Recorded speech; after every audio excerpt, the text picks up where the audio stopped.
So, getting into the Forward Fast book, one of the sections that I found particularly interesting was the shift from content section. A big part of this section was discussing how social studies has moved from just focusing on content and facts to teaching more skills because that's stuff that students will actually need to use and that increases motivation. And I think that's really, really important because a motivated student has a much easier time to learn. One of the things put forward in this book is that the opposable thumb is one of the reasons why humans were able to reach the top of the food chain. And I think the opposable thumb is certainly part of it.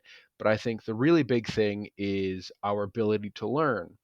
And back when we're talking for most of human existence, we needed to learn in order to survive. We had to learn what plants were edible, what weren't, what sticks we could shave into pointy spears to defend ourselves or to go hunting. And so learning was always something that we did because we had to. And now in a classroom, there is none of that motivation. And I think that's something that teachers need to introduce back into the classroom. Of course, you can't do it in the same way. Releasing a line into the classroom to making them learn probably isn't going to be super effective. But by focusing on teaching skills, I think students can feel like they're actually learning something important, which can increase their motivation. Also, another thing discussed is how adding the human drama and the narrative element. I know one of the questions posed was, "Where's the drama in the Mendel lesson?"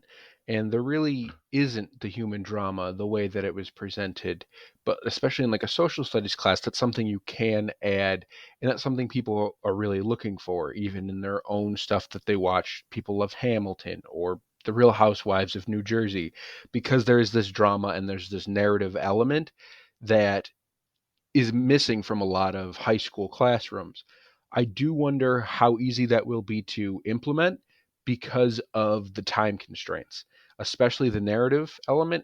I think teachers would love to go into detail and paint this huge human narrative from the start of the whenever the history starts for that class to the end, but it's a lot harder to do that in the time given than just say this week we're doing unit A, next week it's unit B, and dividing it up like that.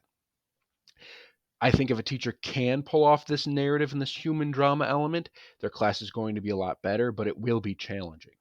One thing that I think won't be as challenging is adding creation into your classroom because when students have taken the information they've learned and applied it and created something new, they end up feeling like scholars, and it makes them feel smarter and it makes them understand the reason why they've learned these skills, and they're more motivated because they know that the skills they've learned are actually useful and that they can actually do the things that they're supposed to be able to do. Another interesting section was the from PE to IE section.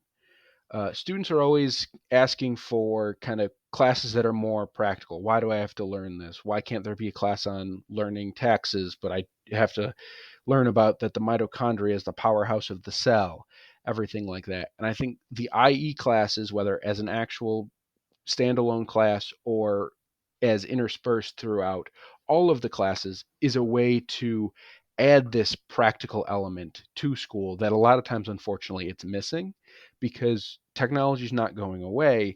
If anything, it's going to keep increasing. And it's really important that students understand how to best use the technology that they have and to avoid the pitfalls. Later in the book, it's talked about how dangerous phones can be, how they lead to bullying and depression and suicide, but they also store the sum of human knowledge.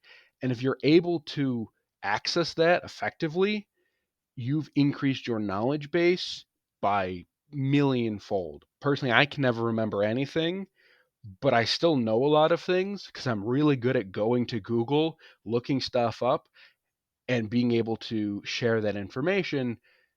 Even if that wasn't already in my brain, I can find it, which makes it essentially just as useful as if it was in my brain. Another thing that's talked about is embracing this kind of new literacy, looking at the classics differently. The way that Star Wars was cut up in this book was a travesty on purpose.